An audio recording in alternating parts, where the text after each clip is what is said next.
Does it look like we're live on YouTube on your end? No, it still shows the purple. No, it still shows the purple. Should be. I think we're purple.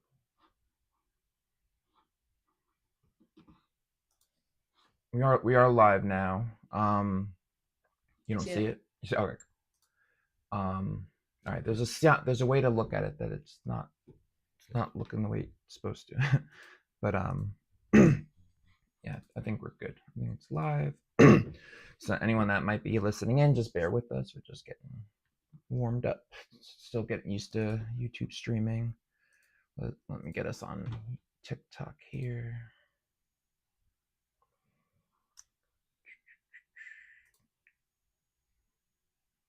Okay, we are on TikTok. Awesome. I will share that and we'll get some people rocking and rolling in the chat. Yeah. Cool. So anyone tuning in, just give us about a minute or two. We're going to get started with today's episode in just a minute or two.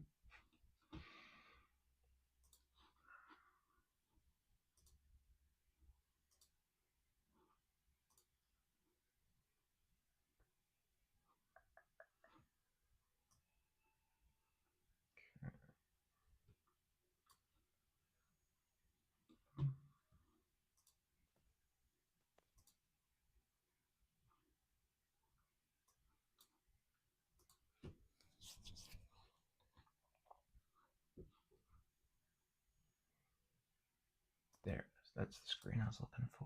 Okay, I'm happy.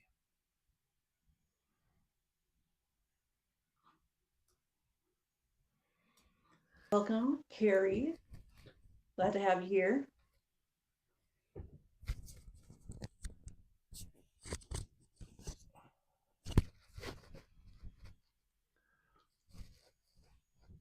Just bear with us, anyone tuning in. We're gonna get started in a minute. Got a good episode. Getting into the deep dive of what we're doing with our meta movement. Yeah, I'm really looking forward to this episode, Travis. The meta movement is a piece of, I guess, the overall pie of Think that really excites me, and I'm excited for other people to feel that. Hello, Octopops. Welcome to the chat. We're going to get started in a couple of minutes, wait for a couple more people to trickle in, but welcome. Yeah, I mean, the meta movement's really one of the two top, it's really about digital politics, and the meta movement are the two number ones. Hello, Rafa, Jay, Amajo. Welcome, guys, to the chat. We'll get started on the 05 marker.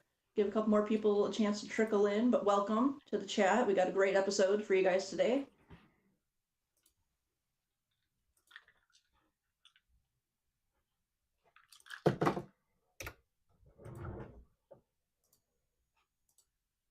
Hello, Anti-Pain. Welcome to the chat. We'll start in about a minute, but welcome.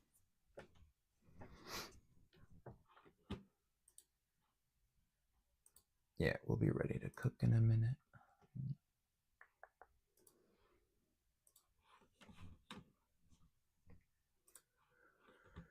Okay.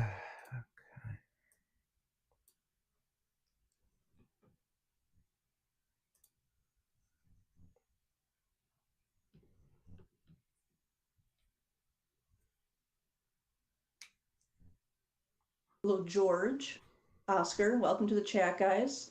We're going to get started on the 05 marker. Welcome, Chip, to the chat. All right, I think we can get started, everyone. So welcome. Thank you guys for joining us. We're Fink, Future is Now Coalition, and we're realistic with politics. Politics and the nature of it is simply just rigged against everyday people like you and me. Big money calls the shots, party bosses pick your choices for you, and media, we all know that they're just spinning stories of their own narrative. And at Think, we're going to bypass that rigged system and build a brand new one with you at the center of it all. So welcome everyone to our live. I'm about to break down who we are at Fink and what we're building. So what we are building is a citizen-owned alternative to the current political system, one where your voice actually counts. So imagine this, every candidate getting an equal spotlight, merit beating money, and accountability not only being visible, but demanded by the people. And all of that we are calling the lens of digital politics. And digital politics shows you the rigged patterns in our system that prevents true citizen representation. And what we're doing, we're helping to build fair ones, fair patterns, fair systems designed to serve regular folks like you and me, and not just the 1%. So before we dive into the meat and potatoes of this episode, a friendly reminder to tap the heart, tap your screen, jump into the chat. We love comments, we love questions. We want to interact with you guys, and hit follow if you're liking what we're saying. We're on the road to 1,000 followers. We're about halfway. We're over halfway there, but every like, every follow, every comment really helps with that growth that we're aiming for. So tonight, we're going to explain the meta part of meta movement. It is a movement of movements that helps collaborate on overlapping and competing policies. So it allows us to overlap on commonalities and compete cleanly where we don't match up. So as Travis gets a little warmed up, again, hit that screen, show us that love, give us a follow if you like what you're hearing. But with that introduction, Travis, can you explain in one breath what meta means in terms of the meta movement? Sure. So I don't know about one breath, but there's different ways that we make it. We mean meta in many ways. As we go through the episode, we're going to start with the more concrete and like straightforward, and then really get into like meta and the term of what meta means is like a deeper layer, multifaceted kind of a thing, self-reflective. Starting with the concrete part. Basically, a meta movement's a movement of movements. Right now there's so many movements, but I mean, even that word gets kind of overused these days. Like there's this group of people, like these grandmothers that are trying to fix democracies, like 4 grandmothers, and they call themselves a movement. It's like, aren't movements supposed to move something? So the word's kind of been overused, but so what we're building is a meta movement, literally a movement of movements where we want to build a connective tissue between, there's a movement to get money out of politics, a movement for ranked choice voting. Even each third party is considered its own movement.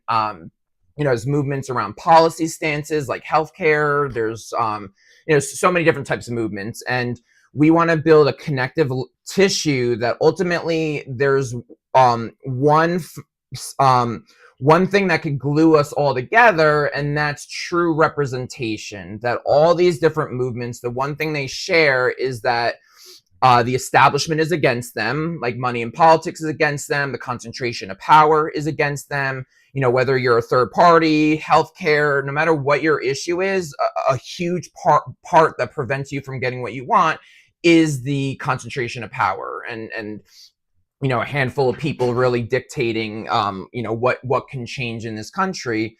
And so that is where the meta movement comes in, is we want people to be able to have be able to come together under true representation and still have differences. We're not going to all agree on certain policy stances, the people we endorse, the ideologies of how, the lens of how we look at politics. And so we're building a way to move the common needles forward while still being able to compete in a different way. So for example, like taking two kind of opposite movements to some degree is like the progressive movement and a libertarian movement. One's more right-leaning in policy, one's is very left-leaning in policy. And so the example is that the ways that they could work together is that they both benefit from money out of politics, both would benefit from ranked choice voting, ending gerrymandering, and just generally having a healthier democracy, healthier primaries, healthier choices. So we want to build a way, both an infrastructure and a framing that allows them to work together when it aligns. But then, obviously there's a lot of ways that they're not going to agree on stuff. They're kind of opposites on the left right spectrum in terms of like fiscal policy issues. So we want to build a healthier democracy where we can respect each other's political differences, but still align on this core goal of true representation. Americans are not getting what they want. The system is breaking down. The middle class keeps shrinking. Representation keeps shrinking. Money and power gets stronger and stronger. So we need to unify in ways that's not happening right now.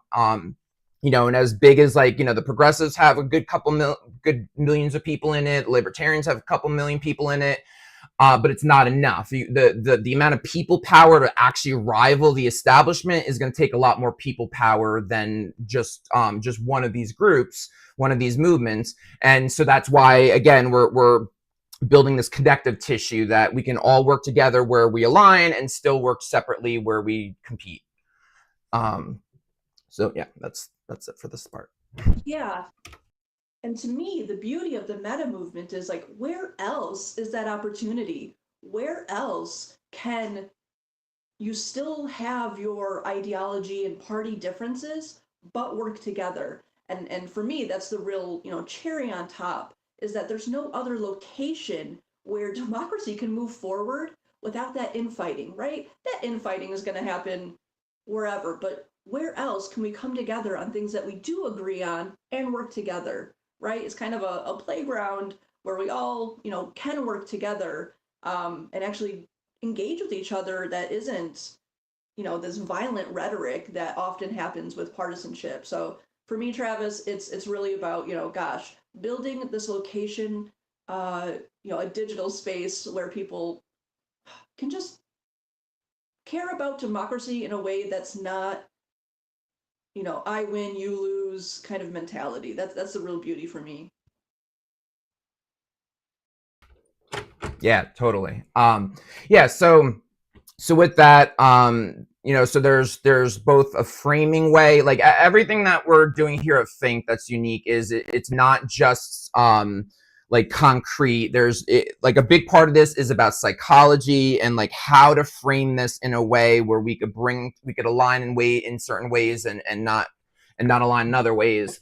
So in a lot of different ways, like yesterday, we're talking about digital politics. That's a completely new framing of how to look at politics as a whole, instead of just left versus right, up versus down, power versus people. So that's the core of everything we're doing, is framing things in a different way that is more, that just works better for people. It makes more sense. It aligns better with what people want and helps us group our similarities a little bit easier than just, putting everyone in two boxes of left versus right. So anyway, with the meta movement, so some examples would be like, for us as Think, we're just the referee. We don't take a stance on policy specifics. We don't take a stance on who should be endorsed. All that is up for these people, that the people in the meta movement. And the main groupings that are in the meta movement is underdog politicians, grassroots organizations, and independent media are the main three like groups. And then of course the citizens. And so we're just here to build the infrastructure, this framing, this new common language. But we want to just amplify all these different grassroots efforts. Again, left, right, third party, independent, whatever, wherever the mix is, long as you're trying to promote democracy, long as you're legitimately trying to represent your base, your constituents, that's kind of all we're looking for. We just don't want people cheating the system and buying a voice instead of actually earning a voice with their voters. But other than that, like we're not here to tell you like, oh, we don't agree with you on your healthcare stance or your social stance. Like that's for America to decide. We just want to empower these voices, grassroots voices, decentralized voices. We want to empower them so that they actually stand a chance and the establishment can't just silence them.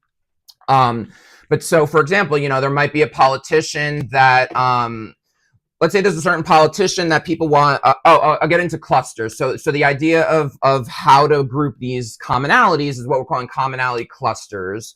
So like my example earlier, there's, with libertarians, so libertarianism would be one cluster, progressives would be another cluster.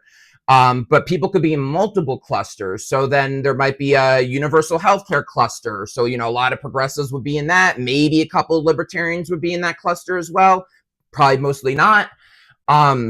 But like certain endorsements would be a cluster. If like people endorse a certain politician, that could be its own cluster. You could, there's kind of endless political ways to for people to cluster themselves. It's gonna, America can build their own clusters.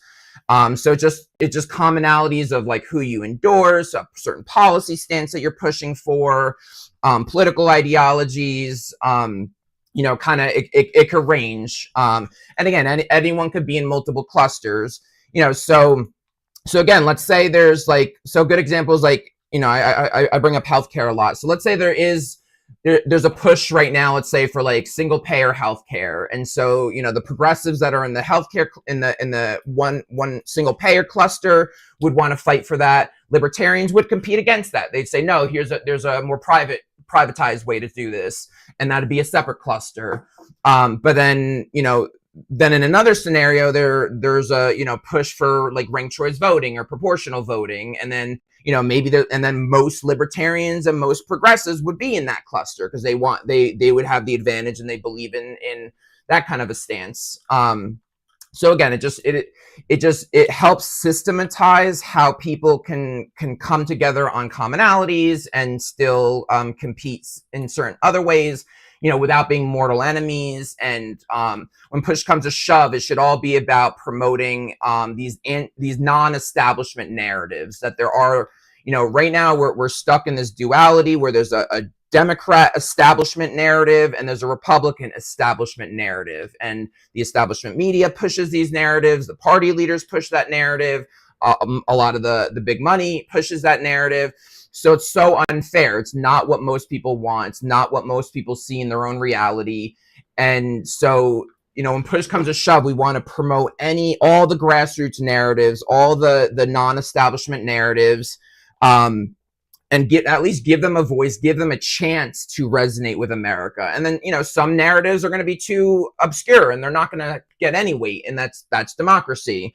But at least, like, we want Americans to decide. We want the voters to decide what should resonate, what should rise higher up in the ranks versus not, rather than the biggest donors like, oh, well, I'm going to give $10 million to this narrative, and then that's going to make that narrative work just because one human being put a lot of money into something. It's not fair. It needs to be based on how many Americans want something should rise it to the top, not one person spending a lot of money.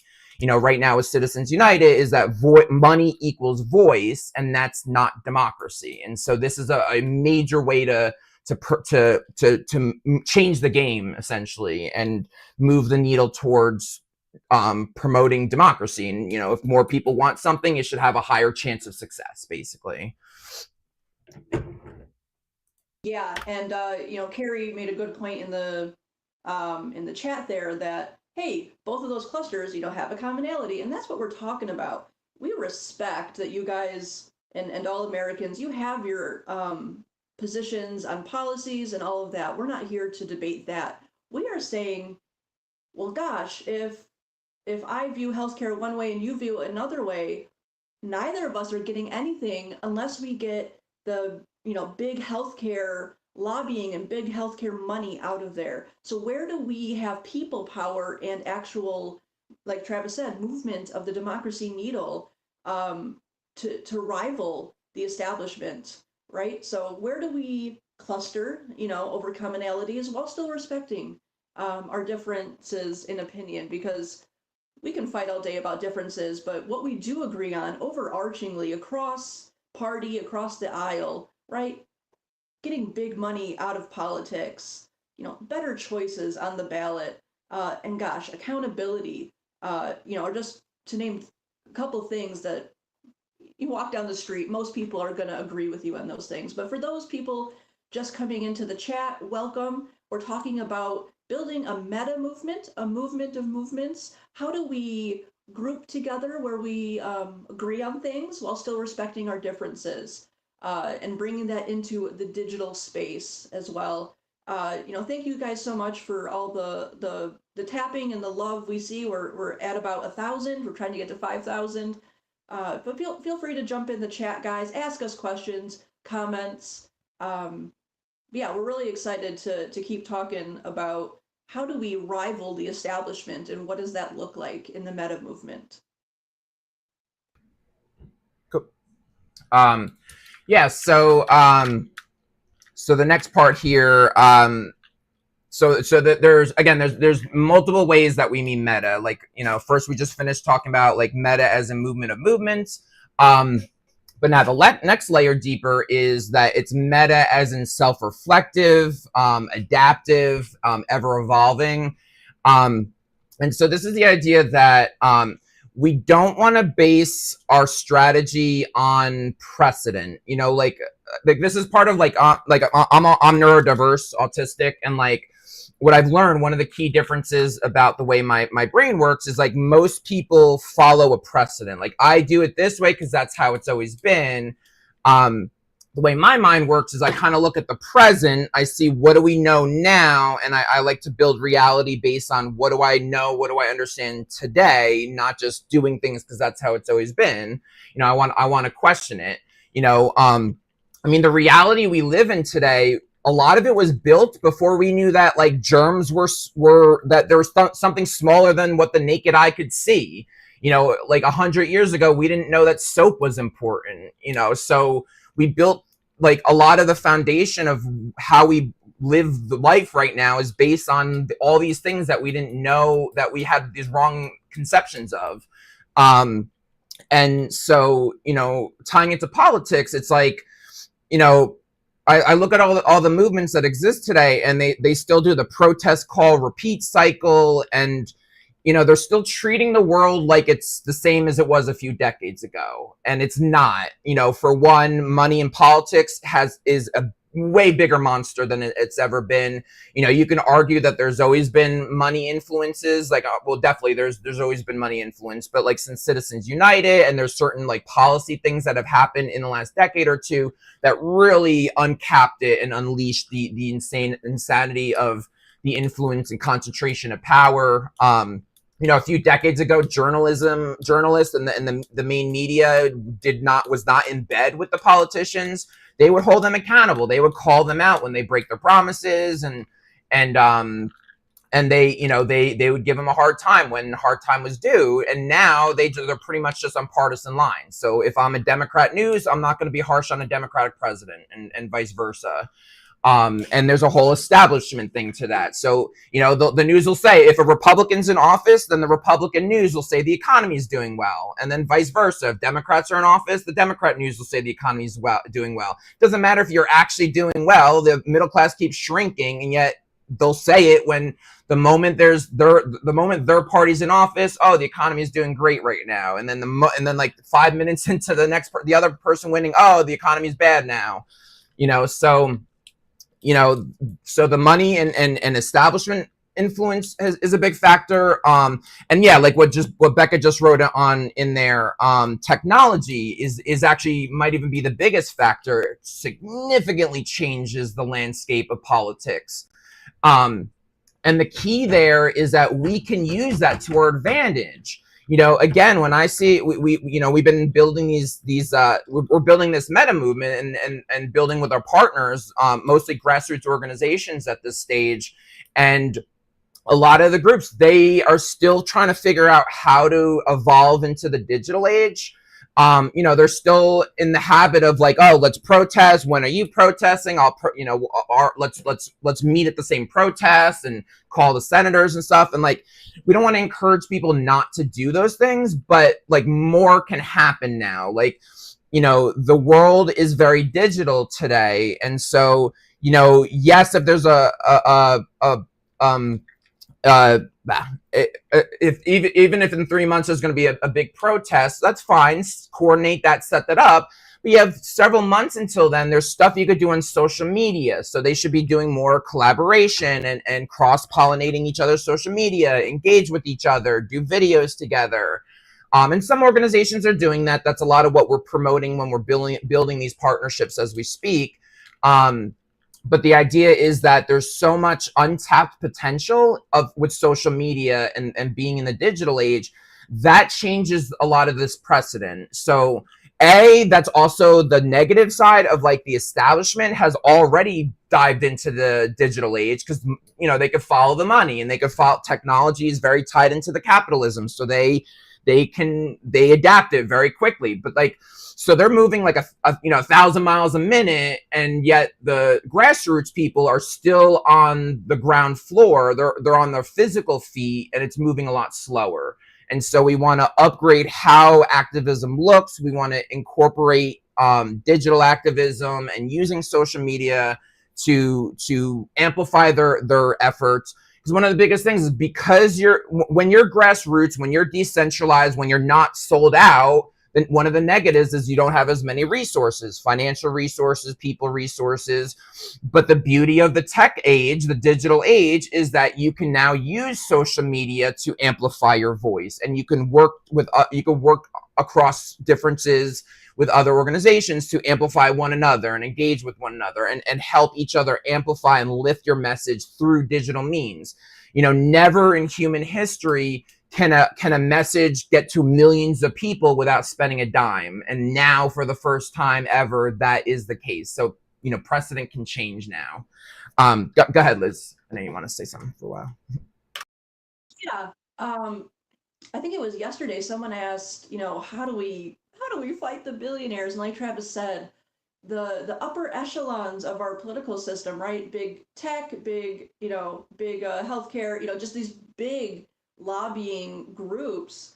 Like Travis said, they've already figured out how to, in essence, buy the algorithm in a lot of ways. So what is the example here of like how do we beat them at their own game, or how do we even play that game?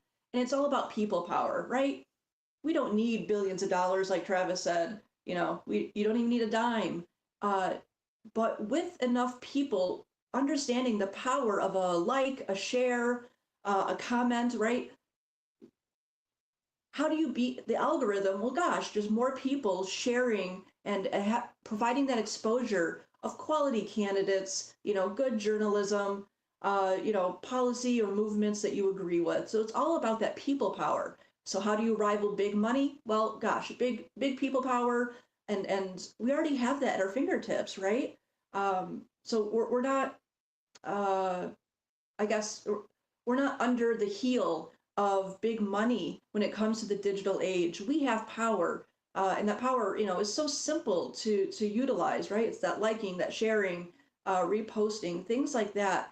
We are also, content creators in a way for these underdog politicians and underdog movements. So I just really want to bolster everyone's, kind of self-image or self characterization when it comes to what do I do about democracy? Well, gosh, there's stuff you can do today. You coming into this live helps. Hitting that screen, that like really helps. But that's just for us. But when you come across a movement, a good politician, a good a journalist, gosh, just engagement is the name of the game, and that alone is such power. So I just wanted to call that out of today people are empowered. Today it's about people power, and today we're talking about how we unify that collective effort to actually make meaningful change with people. So welcome to the new people in the chat. Appreciate we're over 2,000 likes. We're on the road to 5,000. So keep showing us that love, and I'll pass it back to Travis. Well, I think you should do a full reset right now, and then we'll go next. Sure, absolutely. So, for people who have just come into the chat, or this is your first live with us, we're FINC, Future is Now Coalition, and we've developed a lens called digital politics that helps us both identify rigged patterns in politics and then transcend them. And we're also building and talking about today something called the meta movement, a movement of movements. that really captures and helps promote true citizen representation. So welcome. We're happy to have you guys here. Please ask us questions, comments, drop that in the chat. And a reminder to tap the screen. That really shows us support to the algorithm. We're trying to get to 5,000.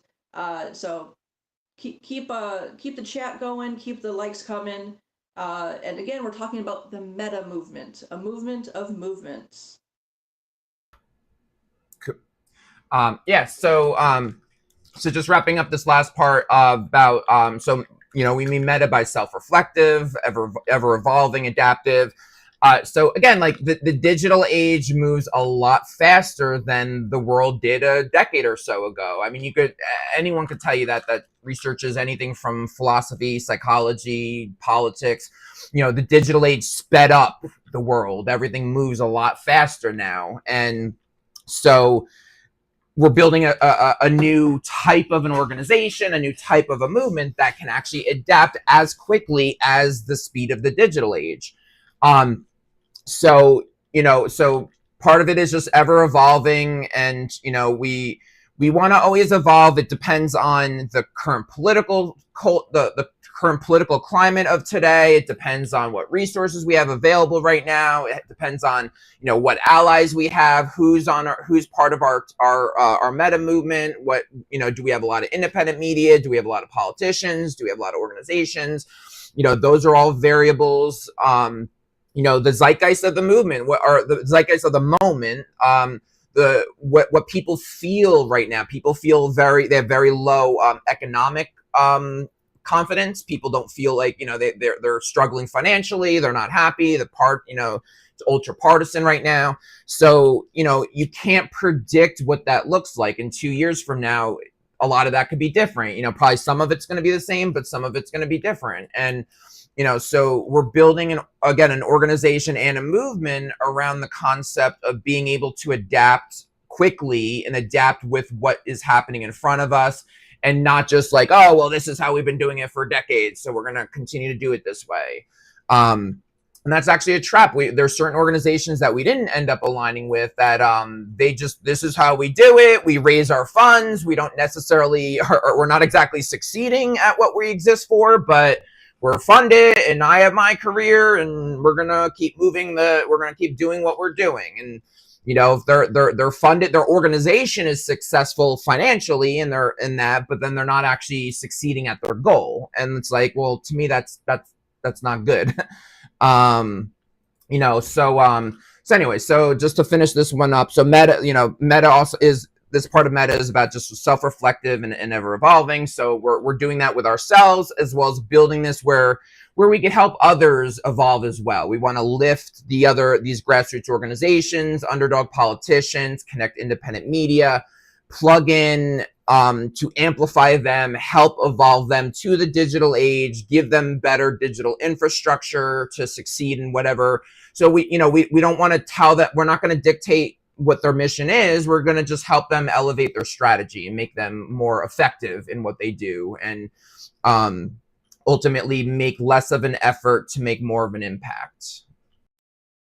Yeah, and that's such a key factor of the meta movement. And it's not to say, hey, we're lazy, therefore less effort. Democracy has become so out of reach for regular folks because of big money, right? Because of big media, and because of the party gatekeeping that's happening. So by creating a collective digital space that, combines quality candidates, underdog movements, grassroots efforts, and independent journalism, and the citizens, right? Regular folks like you and me. If all of that was in one place, and it was easier, and it was more effective, and it was cheaper, right? If all of those things combined, and the power of the digital age, like we've been talking about, what could that really mean? And I just want you guys to think about that. What if what if democracy didn't just happen on a Tuesday every 4 years? What if you could, gosh, I guess log in is the right word. What if you could, go to a location, a digital space, and sign a petition that you support, and that moves democracy forward. What if you can share an article from an independent journalist that you really like, right? That is democracy. It is about amplifying already good movements and quality candidates and just giving them a louder voice, a bigger stage, and sharing the spotlight beyond the two-party system that really is not serving us at all. So with that, I'll turn it back to you, Travis.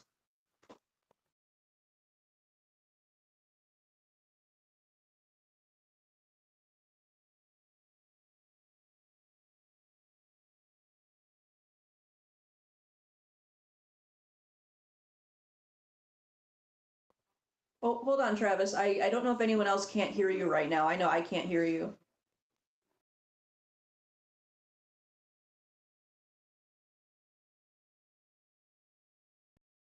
Okay, sorry about that. Good catch. Thank you. Yeah, I can totally. Okay. Apologies, everyone. Tech issues, right? You Okay. sound good to me, Travis. Yeah. So that's so I kind of already bled into it in the last part that I was saying about technology, and Liz was touching on the technology stuff, but yeah. So what we're saying is it's social media now, digital democracy later. So right now it's just about having a shared space. That's the most important thing. It's just getting on the same page as we build this meta movement, build our allies. We just need to get a little bit on the same page. Like, how do we communicate? Where can we throw in our alignments? Like, how do we know who's aligned with who? And so right now there's plenty of technology that already exists to do these kinds of things. So it's just a matter of like us agreeing to the same kind of platforms. Now the longer term goal is once we really iron out the collaboration and keep building out our partners, then we're going to build what we're calling digital democracy, a tech literally owned by the American people. Like, it's going to be where every American can opt into an equal ownership stake of this technology. It's not something Think's going to own. It's something America's going to own. Like, owning it privately, but by everyone, every American that opts in. So that's digital democracy, but that's later. That's kind of a longer term plan. But right now it's about social media and just regular digital technologies. So as we're building these these partnerships, we're right now that's actually my background. Before I did all this political stuff, I was with process improvement, operational stuff. So I'm working out the right software to keep everyone organized in this new under this new umbrella of this meta movement and help people find their clusters. It's all going to be about clusters, like, different groups clustering, and then having different, there might be a social media post and everyone within a certain cluster would like that social media post. Other clusters would want something different. So those kinds of things.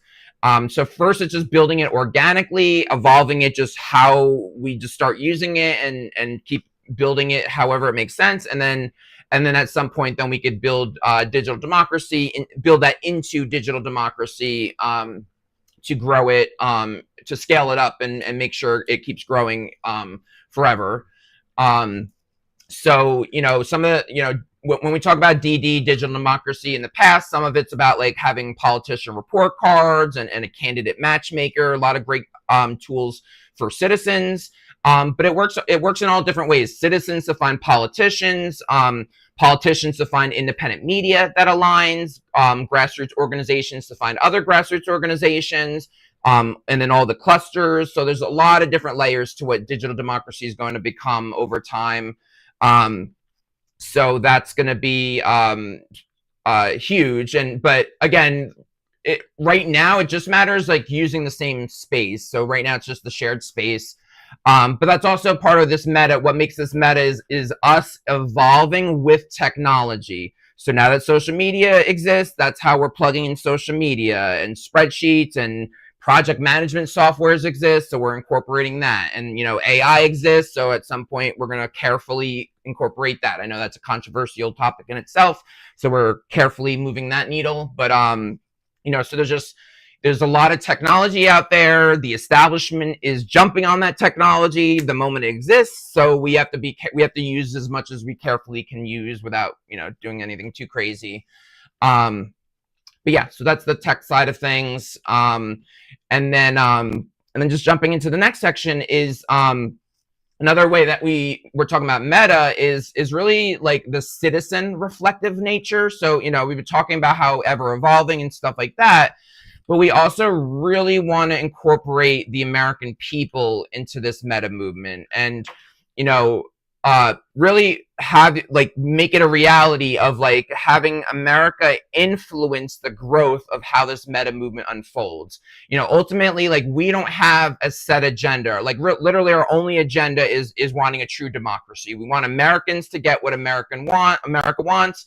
If a majority wants something, that should increase the chances of them getting it. But beyond that, we want America to get what America wants, even if I might not personally agree with a certain situation. But so we want to build a continuous feedback loop with America. Right now we're at the stage of like polling and taking in feedback. We encourage DMing us, commenting, and any social media ways to interact with us. We want to take in feedback and really incorporate it into our growth. And then the next stage, as we start getting bigger and bigger, we want to do like focus groups and deeper dives into surveys. We're gonna have like a monthly survey at some point where we could ask you guys, what do you see in the future of democracy? Do you want multiple parties? Do you want no parties? Do you want like a 4-quadrant identifier? Does somebody in the world, maybe somebody in this country, has this amazing idea of how to replace the party system with something even better? And once they are empowered to have an actual voice, America falls in love with this idea, and then that's the new future. We want America to decide, and kind of the format of that is like, first know your choices, what is available, what is possible, and then build a consensus around which one is the most popular, what has the most chances of success that most people would want to get behind. Because it's all about the people power. The only way to overcome the money and the establishment power is with the people power. And with that, we can't push like, oh, well, I want this answer I think this is the best healthcare answer, so we're going to push for this solution to healthcare. I'm not going to convince everyone in America. That's the crux that a lot of groups don't understand, is like, no matter how right you may or may not be, you're not going to convince people. You're not going to change people's minds in that way. So this is all. So it's really about letting America decide, having their choices. Here are your choices. Here's the pros and cons of each choice. Then build a consensus through it. What has the most popularity, and then start moving in that direction. So that's part of the self-reflecting, ever-evolving citizen feedback loops. That's all part of this synthesizing. Having America involved, synthesizing your feedback, and then incorporating it into the core of the meta movement. Got this. Yeah. And so we're not here to tell you, hey, you have to be outside of the two-party system. Hey, you have to love, all the policies that we might talk about.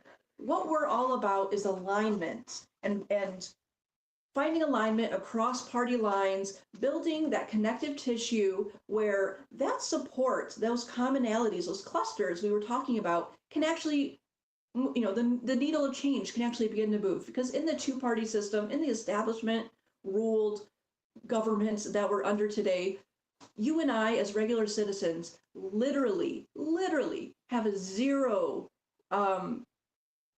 a net zero effectiveness on policy unless it is also blessed or approved of by the establishment. So what does that mean? It means unless you are part of the establishment and love everything going on, your vote doesn't go very far. It does not trickle into policy that we want.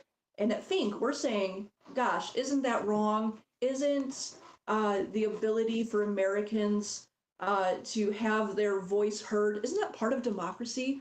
And so what do we do about it? Well, we make it have, we make a digital space, we have digital efforts, and we combine people where they overline while respecting differences and gradually move that needle, because you are not being represented today. So where can we begin to build those commonality clusters?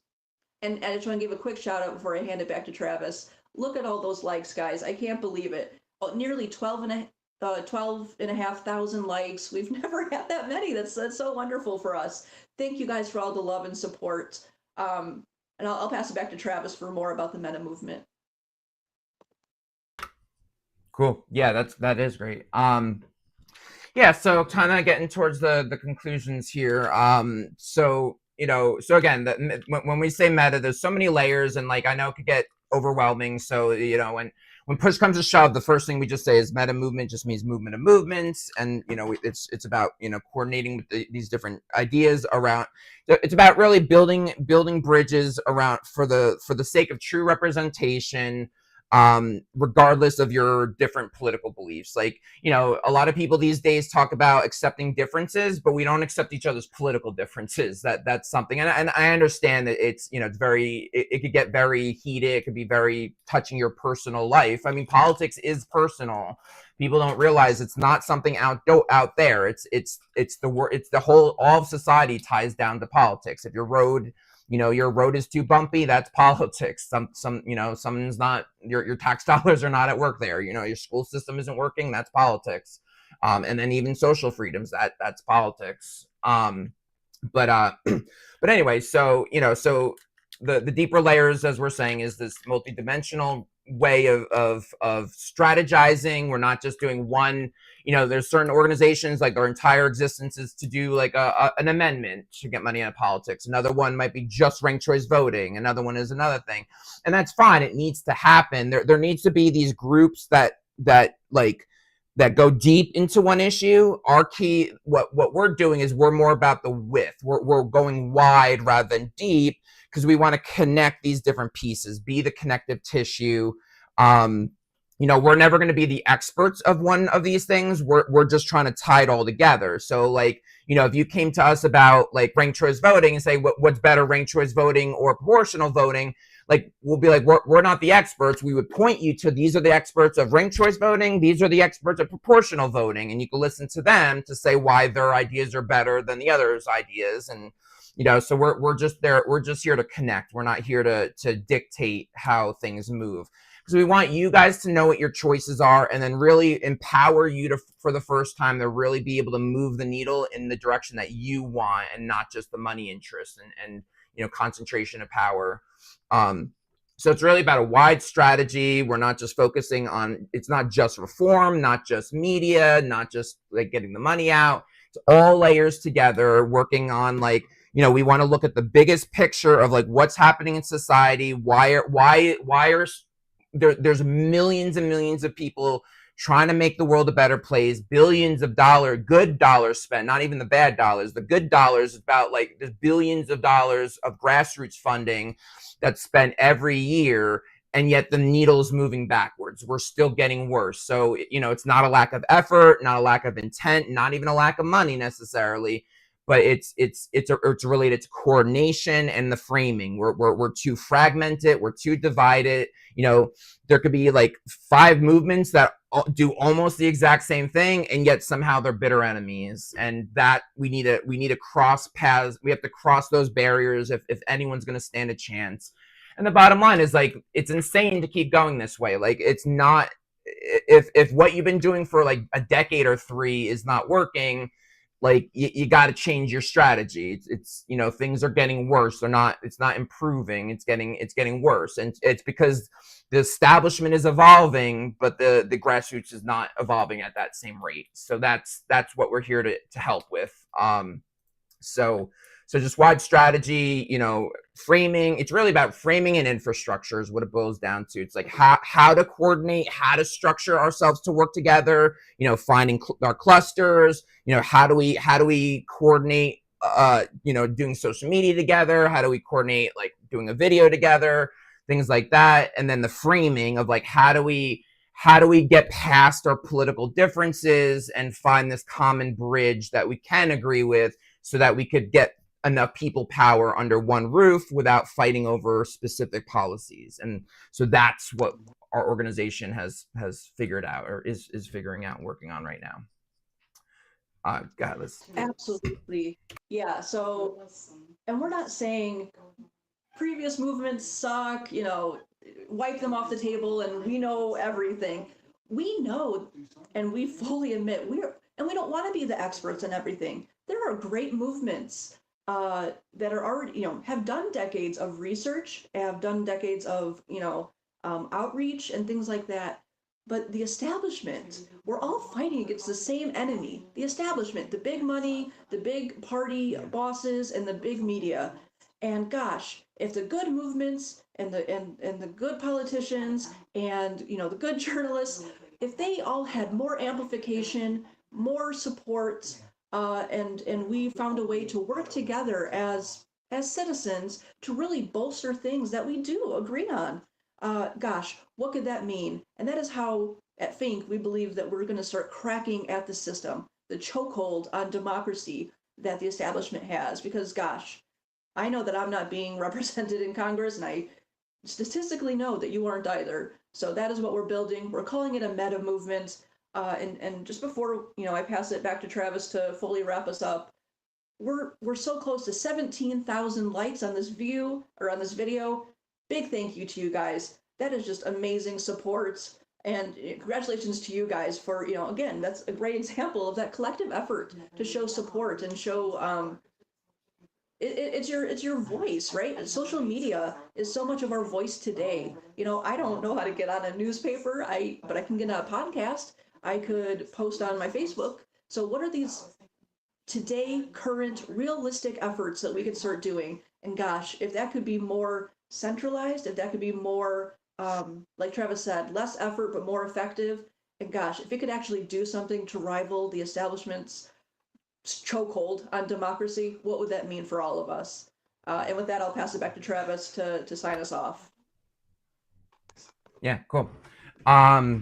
Yeah, so she said it well. Things are flipped. So yeah, so so she did a good summary there, but yeah, in a nutshell, building these bridges, connecting in a way that can rival the establishment. Whether the word grassroots or decentralized resonates with you. There's different groups that align with like certain words, but regardless, grassroots, decentralized, almost like small business compared to big business. It's like, most people want to encourage the smaller guy to succeed. We don't want just a handful of companies running everything. And so that is what's been happening economically and politically. But the ultimate flaw of decentralized efforts and grassroots efforts is the fact that that you are divided, by nature, like the same thing with a small business. By nature, smaller means less money, less resources, less manpower. So that's the conundrum that grassroots always runs into. I mean, for example, there's amazing technology that already exists, civic technologies that already exist that can help people vote, help people understand the different candidates. And so these things have been being created for years now, but no one knows they exist, because the biggest thing that needs to happen is marketing. And marketing is one of the biggest overhead expenses of any organization, mission.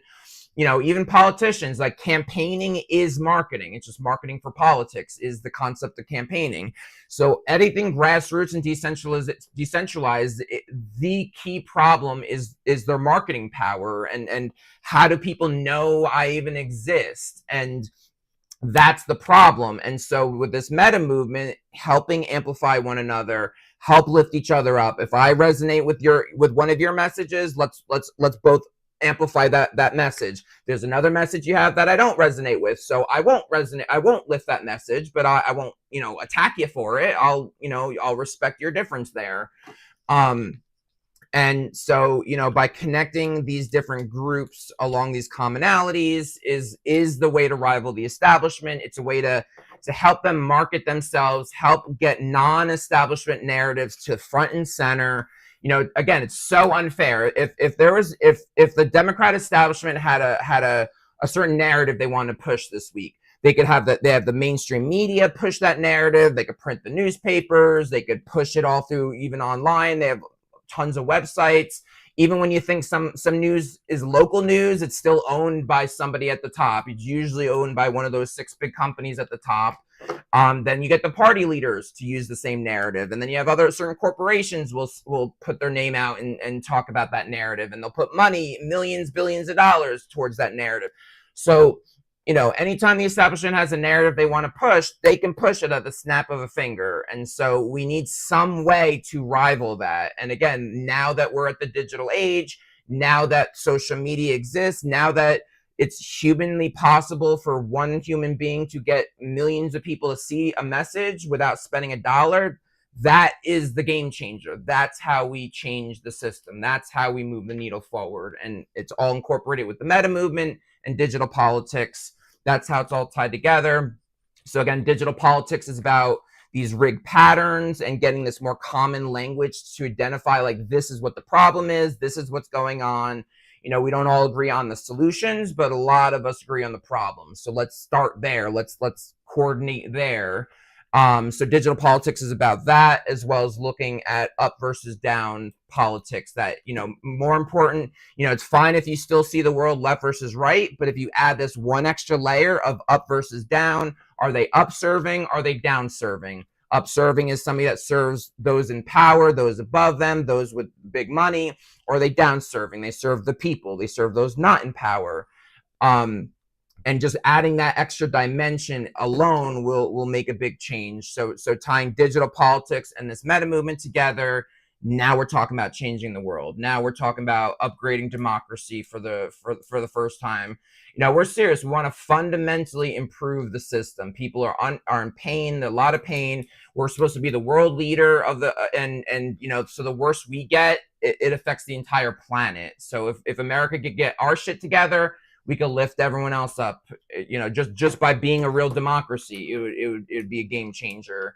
But yeah, so those are kind of my closing lines on this. So keep following us, check out our website. Even just we did a big update about 2 weeks ago on our homepage, but even this week I've been updating our language on the homepage, getting a little cleaner and cleaner. I know it's a lot to digest what we're doing, because again, we want to literally fundamentally change democracy in a way has not happened and keeps failing to happen. So it is a complicated strategy, obviously, but go to our homepage. There's a button, the blueprint button at the very top, gives you kind of a zoomed out look of what we're doing, and just the homepage in general is getting clearer and clearer. Futureis.org. Check out all our socials. Our handle is futureis.org on TikTok, Instagram, Facebook, YouTube, and then Discord is our official online community. To get there, you go on our website. You'll find the link to our Discord there. It's more complicated to get on that, to click on the invite. So it's in there. But yeah, follow us, engage with us, comment, suggest things, DM us. We're listening. We want to hear your feedback. We want to incorporate it. Again, that's a part of what makes this meta, is that we want to take your feedback and build it into the core of this meta movement. We want to evolve with you, and it involves acknowledging and understanding other perspectives and trying to factor that into the grand scheme of what we're accomplishing. Yeah, any other last minute things, Liz? Yeah, check us out on tomorrow. That will be, let me pull it up real quick. Thursday, tomorrow at 2:30 Eastern, 11:30 Pacific. And like Travis said, check out our website. We're real proud of the homepage. Check out the videos and posts we've done on social media. But the biggest thing, guys, we're not here to just dictate to you how democracy should run. We are here to engage with you. If there's a part of our mission you want to know more about, if there's something that you want to suggest to us, we are here to listen. We're really nice people. And like Travis said, we're here to actually change democracy, because just like you guys, we're getting the short end of the stick on democracy as well. And we're pissed off about it. And we're saying, hey, what can we do to help democracy?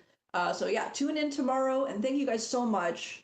We're at nearly 24,000 likes. We can't express how much we appreciate and are humbled by your guys' support just on this live. So hopefully we'll see you back tomorrow. But for now, thank you guys for coming, and I hope you have a good rest of your day. Yep. Thank you guys. And we'll see you next time.